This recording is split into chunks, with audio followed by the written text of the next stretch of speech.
मोदी सरकार के आने के बाद ये हुई ही नहीं आज तक। और श्रमिक संगठन बोल रहे हैं बार बार बात करो, चर्चा करो।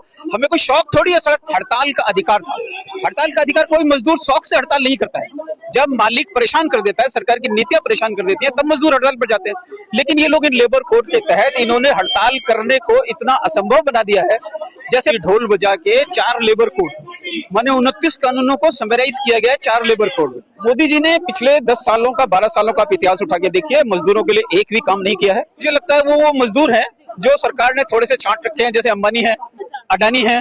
ये आप देखिए मोदी के आने के पहले किस स्थिति में थे और आज दुनिया के तमाम देशों में ये व्यापार करने पहुंचे। पूरा झूठा है, क्योंकि इसके लिए केंद्रीय श्रमिक संगठनों से कोई बात नहीं हुई, मजदूर नेताओं से कोई बात नहीं हुई, श्रमिक क्षेत्र के जो विशेषज्ञ उनसे कोई लेबर सेक्टर के जो तमाम नेतागण हैं उनके साथ कोई बातचीत नहीं हुई, यहाँ तक कि संसद में बात नहीं हुई। लेबर कोड हम जानते हैं संसद में बिना किसी डिस्कशन के पारित हुआ है। सरकार का ये झूठा दावा है कि उन्होंने इसके ऊपर चर्चा की है, ये एक बेहुदा और बकवास बात है। सच्चाई ये है कि इन लेबर कोड के जरिए सरकार पूरा मिनिमम वेज को खत्म करने जा रही है। नमस्कार, मैं पूनम हूँ और इस वक्त मेरी मौजूदगी जंतर मंतर में। आप तस्वीरों को देख सकते हैं जिस तरीके से आज इन लोगों का प्रोटेस्ट है, जिस तरीके से मजदूरों को लेकर इन लोगों ने मांग उठाई है। सीधा जुड़ने की कोशिश करेंगे कि लोग जंतर मंतर पर उतरे हैं। सबसे पहले आप लोगों की मांगे क्या है? देखिए, मजदूरों की मांगे हमारे मजदूर लीडर बताएंगे, लेकिन सड़क पर क्यों उतरे हैं इसका हमारे पास जवाब है कि आज हर एक मजदूर, किसान, महिला, नौजवान, छात्र सभी को सड़क पर आने की जरूरत है, क्योंकि हर एक व्यक्ति रोटी रोजी कमाने के लिए एक मजदूर के रूप में काम करता है। और जिस हालात में सरकार ने मजदूरी को ला दिया है, एक नौकरी पेशा आदमी की जो हालत हो गई है, उस पर डिटेल में हमारे साथी जो एक यूनियन लीडर है वो आपको और अच्छी तरह बता सकते हैं, सतीश जी। हाँ, क्या कहना चाहेंगे सर? आज आप लोग क्यों आए हैं? क्या ऐसी जरूरत पड़ गई कि आप मजदूरों के लिए जंतर मंतर उतरे? मजदूरों को आज जंतर मंतर पर इसलिए आना पड़ा कि इस देश की सरकार ने 29 ऐसे केंद्रीय कानून जो इस देश के मजदूरों ने पिछले 150 सालों में हासिल किए थे, जिसमें काम के घंटे का कानून था, पेंशन कानून था, ग्रेजुएटी एक्ट था, कंपनसेशन एक्ट था, इंडस्ट्रियल डिस्प्यूट एक्ट था, और भी इस तरीके के 29 कानून थे। इन कानूनों की वजह से जो इस देश के मजदूर ने 150 सालों में हासिल किए, उसके चलते मजदूरों को कुछ सुरक्षा मिली हुई थी। लेकिन अभी इन कानूनों के खत्म होने के बाद सरकार लाई है बहुत ही ढोल बजा के 4 लेबर कोड, माने 29 कानूनों को समराइज किया गया है 4 लेबर कोड। और ये लेबर कोड हम जानते हैं संसद में बिना किसी डिस्कशन के पारित हुआ है। सरकार का ये झूठा दावा है कि उन्होंने इसके ऊपर चर्चा की है, ये एक बेहुदा और बकवास बात है। सच्चाई ये है कि इन लेबर कोड के जरिए सरकार पूरा मिनिमम वेज को खत्म करने जा रही है। जो लेबर कोड के अंदर उन्होंने प्रोविजन किया कि 178 रुपए से कम मिनिमम वेज नहीं होगा, ये एक मजाक है। क्योंकि इंडियन लेबर कॉन्फ्रेंस 57 के तहत जब मिनिमम वेज को तय किया गया तो उसमें एक परिवार को 3 यूनिट माना गया, हस्बैंड वाइफ प्लस 2 बच्चों की 1 यूनिट। तो उनको जिंदा रहने लायक जितना पैसा चाहिए उसको मिनिमम वेज कहा गया। और वो आज केंद्र से हमारे हिसाब से जो हमने कैलकुलेशन की है वो 42,000 रुपए है। और ये लोग बोल रहे हैं 178 रुपए से कम नहीं होगा। मतलब क्या आप सोच के देखिए कि क्या बकवास है प्रतिदिन के हिसाब से। तो ये एक बात है। दूसरी बात है कि जो हड़ताल का अधिकार था, हड़ताल का अधिकार कोई मजदूर शौक से हड़ताल नहीं करता है। जब मालिक परेशान कर देता है, सरकार की नीतियां परेशान कर देती हैं, तब मजदूर हड़ताल पर जाते हैं। लेकिन ये लोग इन लेबर कोड के तहत इन्होंने हड़ताल करने को इतना असंभव बना दिया है, जैसे प्रोविजन दिया कि जब तक बातचीत चलेगी तब तक आप हड़ताल नहीं कर सकते। माने क्या हुआ? दिक्कत आज है, 6 महीने आप बातचीत का नाटक करोगे तो 6 महीने तक अगर हड़ताल नहीं होगी तो इसका तब तक तो सारे को आत्महत्या करनी पड़ जाएगी। इसी तरीके से जो तमाम हमारा पब्लिक सेक्टर है, आप इकोनॉमिक्स को देखेंगे इंडिया की उठा के, तो ये देश मंदी से ज्यादा तबाह नहीं हुआ, इसलिए कि इस देश के अंदर 60% योगदान इकोनॉमी में हमारा रेलवे का है, हेल्थ सेक्टर का है, पब्लिक सेक्टर का है, सर्विस सेक्टर का है। और ये पूरा का पूरा सेक्टर मेरे आपके टैक्स के पैसे से खड़ा हुआ।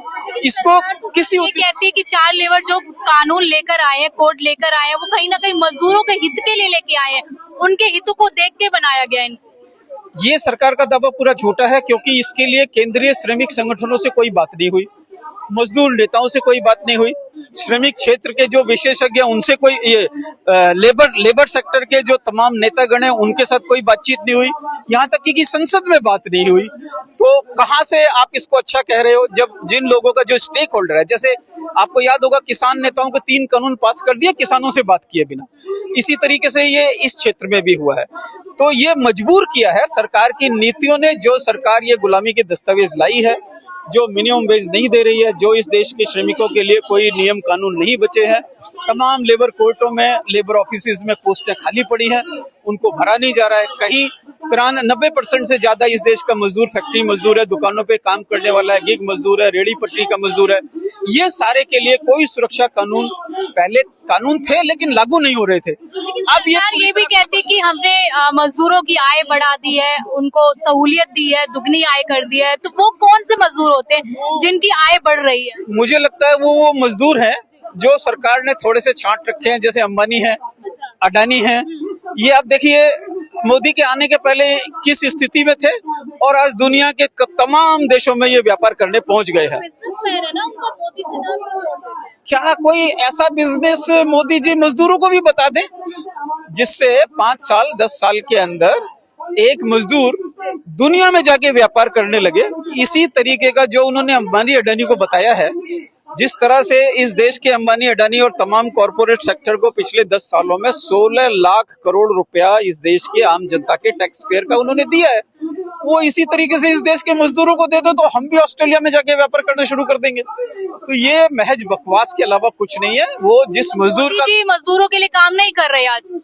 मोदी जी ने पिछले 10 सालों का 12 सालों का आप इतिहास उठा के देखिए, मजदूरों के लिए एक भी काम नहीं किया है। कोई भी अगर वो इस बात पर, मतलब हम श्रमिक संगठन उनको खुली चुनौती देने के लिए तैयार हैं, ओपन किसी भी स्टेज पर जो लाइव हो, जहां पर कटौती ना हो, जहां मीडिया निष्पक्ष रोल प्ले करे, वो इसके ऊपर चाहे तो चर्चा कर सकते हैं। लेकिन उन्होंने आज तक श्रम संगठनों की मांग के बाद भी लेबर कोड पे चर्चा नहीं किया। उन्होंने एक परिपाटी थी मोदी सरकार के आने से पहले कि हर साल इंडियन लेबर कॉन्फ्रेंस की मीटिंग होती थी, जिसमें सारे श्रमिक संगठन जाते थे, सरकार के मंत्रालय होते थे और देश के पूंजीपतियों के संगठन होते थे। तीनों को मिला के हर साल मीटिंग होती थी। 2000 मोदी सरकार के आने के बाद ये हुई ही नहीं आज तक। और श्रमिक संगठन बोल रहे हैं बार बार बात करो, चर्चा करो। हमें कोई शौक थोड़ी है सड़क पे उतर के धरने प्रदर्शन करने का। आपकी जो मांगे हैं आज आप लोग जो लेकर आए हैं, अगर सरकार नहीं मानती, क्योंकि आगे से भी नहीं मानी गई और फिर से आपकी मांगे, तो आगे आप लोग क्या करेंगे? अभी तो आप प्रदर्शन कर रहे हैं, अगला क्या कदम होगा?